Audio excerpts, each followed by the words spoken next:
Hello, everyone, and welcome back to this week's module. It's going to be Module 5 on state and local governance of resorts.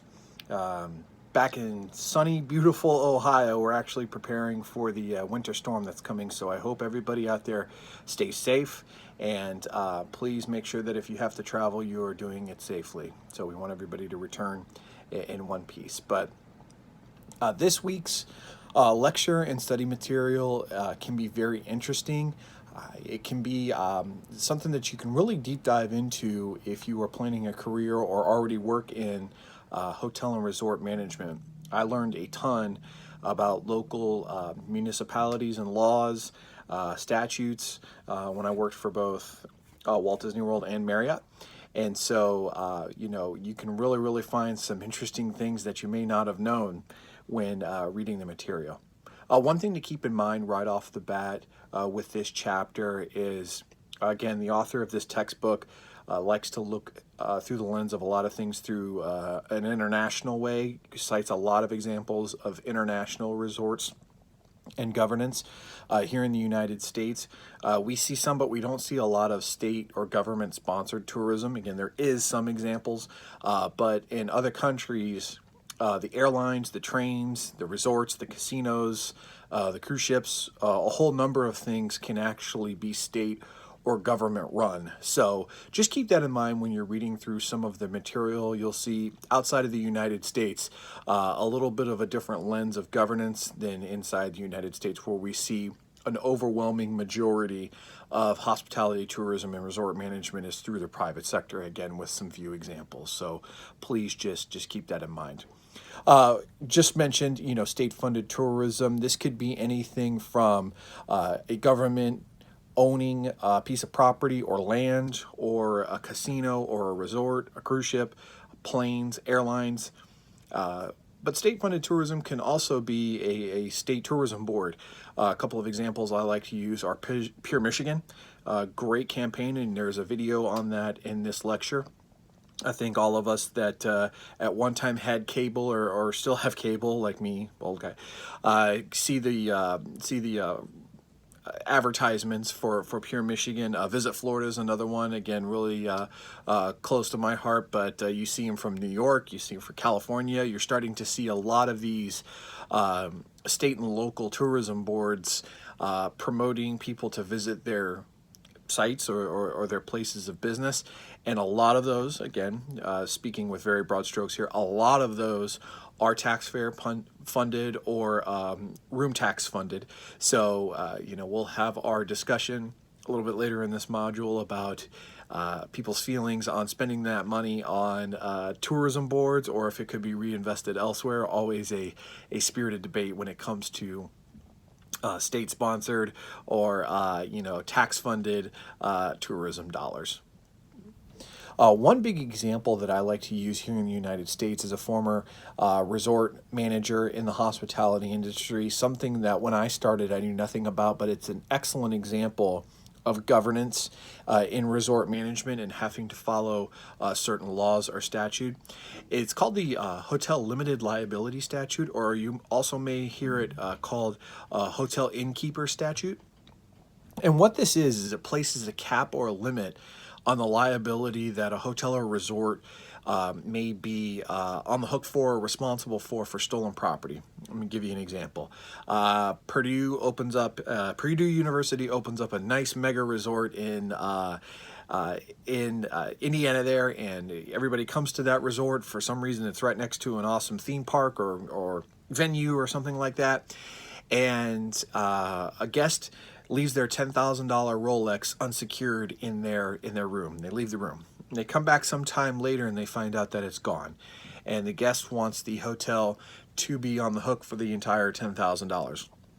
Unfortunately, due to the limited liability statute or the innkeeper's protection statute, if the room came with locks on the windows and doors, if a safe was provided either in the room or at the front desk, if there are monitored access through keys, if there's a lost and found log, things like that, And this may vary state to state or even county by county, but the overall point is that the hotel is not going to be on the hook for the entire loss. They do range, and again, this is state by state, but it could be anywhere from $500 to $5,000. So again, if somebody loses a $10,000 Rolex in this hypothetical example, the hotel would only be on the hook for the amount that the law states. Now, again, they're going to have to file police reports. There could be insurance claims, travel insurance, all of those things. But to get the overall example of the limited liability statute or the innkeeper's statute, that's one thing that I was always fascinated by, and I dealt with a lot when I was in hotel operations, because some people seem to think that they love to travel with their extremely valuable jewelry or electronics. I mean, the phones that we're all carrying in our pockets or our computers, some of this equipment can be thousands of dollars. And so some people don't realize that, unfortunately, there are dishonest people out there in the world, and they love to travel with all these personal belongings. But that is an excellent example of the government saying, here's this limited liability statute for hotel owners. You have to post this. A lot of the times, if you look on the back of your door at any hotel or resort, it'll not only tell you the maximum price that the hotel can charge. I believe that's in 49 out of 50 states, but also a lot of the states will post this limited liability statute that I'm talking about. So again, just an example here in the United States of something that a resort is required to do to protect itself, but also keep guests safe and things of that nature. Another example I like to use, that's something that might differ from municipality to municipality. I won't say which company I worked for, but as a hotel operator, I unfortunately had numerous guests, this happened on more than one occasion, leave unsecured firearms in the room and check out and leave it in the room. Each state or each municipality has their own way of getting that property back. In some cases, it could take weeks. Again, don't want to spark any debate here about firearms. That's for another class. But just going to show you that in certain states, the process is different than in other states. So when you're a hotel operator or working in the hotel and resort management industry, you need to familiarize yourself with your local laws, not only to rooms, to pricing, to lost property, alcohol consumption, privacy with people calling to see if somebody's at your resort, things like that. And we will go into privacy concerns actually a little bit more in this lecture.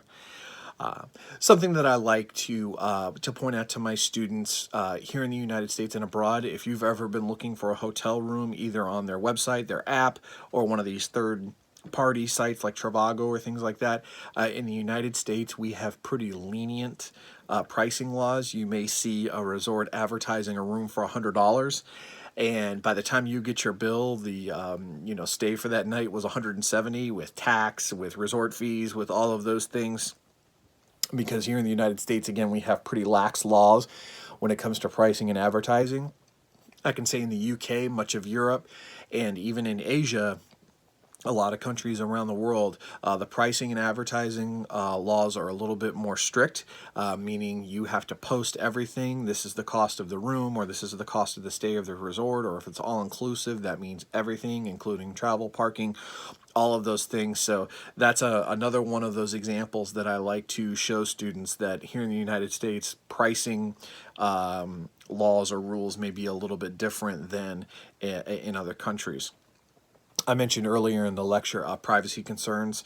The Aaron Andrews case from ESPN a couple of years ago. You can look that up if you're interested in reading that. But that changed a lot with privacy concerns as far as the hospitality industry here in the United States.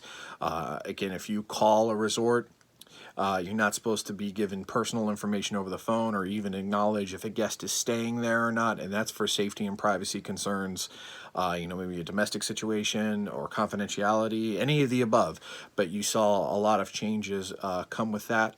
And then also you saw a lot of changes, unfortunately, with the, more fortunately, with the Las Vegas shooting a couple of years ago.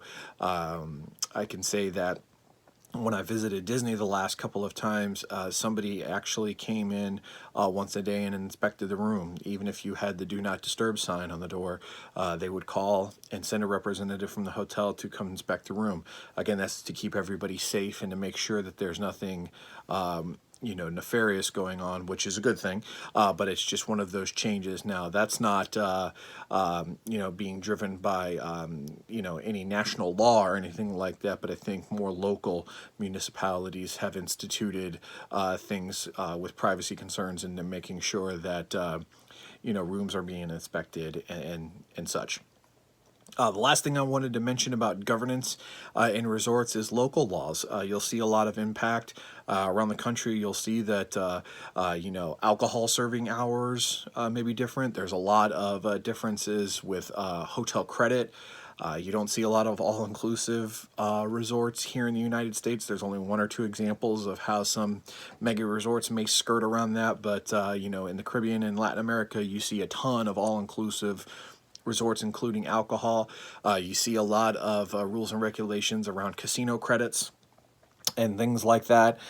Even a student in one of my former classes brought up, cannabis laws in certain states and certain areas. If you have your card or if it's recreationally legal, you can possess cannabis. And some places you cannot. So, again, local and state laws. Again, these are just examples to show you of some challenges or issues you may see facing you if you're a resort manager. So hope you enjoyed this week's module. Hope everything is going well in the course. Please feel free to reach out via email if you need to set up any office hours or a Zoom meeting or anything like that. Later this month in February, we do have our midterm exam. I will be posting the criteria and the expectations for the midterm exam shortly. Just so you all know, it will be a written exam. And if you have any questions, please feel free to reach out. Thank you all for your time and have a good day.